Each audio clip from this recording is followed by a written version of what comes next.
Yes, medical graduate, houseman, medical officer, specialist. And then you can go to private sector track, right? Even post-medical, you can go pharmaceutical industry, houseman as well, medical officer, you can go to a GP track after that.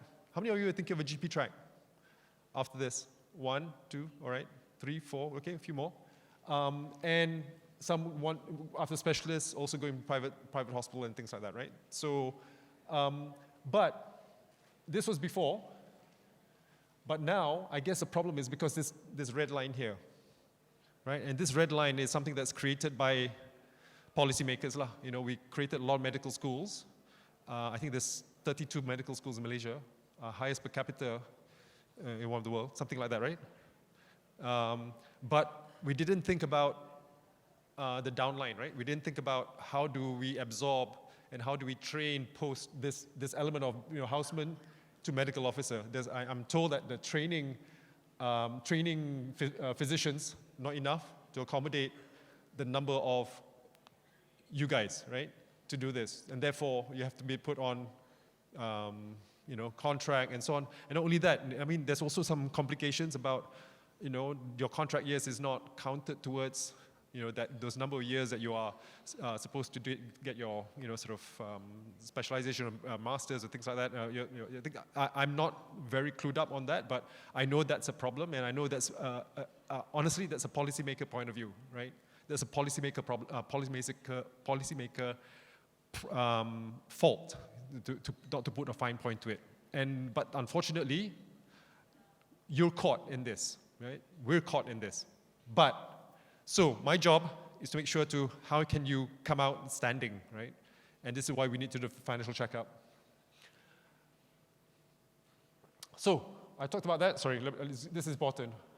So we talked about a bit just now when I didn't have the slides. Talk about how know where you are financially. This uncertainty requires more financial prudence. You need to build a financial buffer. Because even if you go into private practice in the future, or if you want to open a GP clinic, how much does it cost to open a GP clinic these days? I talked to my friend in Kulai, who has a clinic in Kulai, to research for this, and he said that it used to cost him in the 90s about 300,000 ringgit, right? Now, that's probably 500,000. You have to buy equipment, you have to renovate the place, you have to buy equipment, and then you have to wait, you have to pay the rent for about, another doctor told me last night, I did a lot of research for this. I talked to a lot of doctors.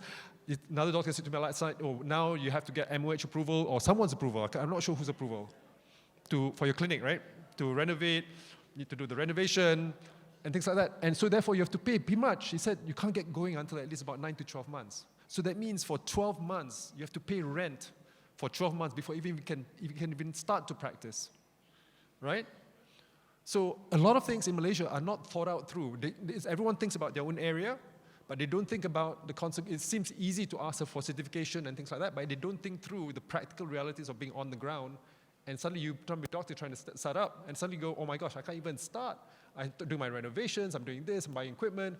I can't even get approval until I'm not even sure I get approval. Usually you will, but after 12 months. In the meantime, gaji jalan, not gaji jalan, sewa jalan. Right? Sewa jalan and you tak ada gaji, right? That's the tough part. So you need to build a financial buffer. How to build a financial buffer? I told you I borrowed 300,000, right, to start my first business and it failed. Can you imagine? You guys are trying to build a financial buffer of at least 500,000 ringgit and working capital some more, right? You still have to employ people, and that's another 100,000 to 100,000 ringgit. Not everything, and you have to get customers. You have to do a bit of marketing these days. You know, you can't advertise, but you have to do marketing. So how? Word of mouth. Macam mana? How? That kind of thing, right? So not easy.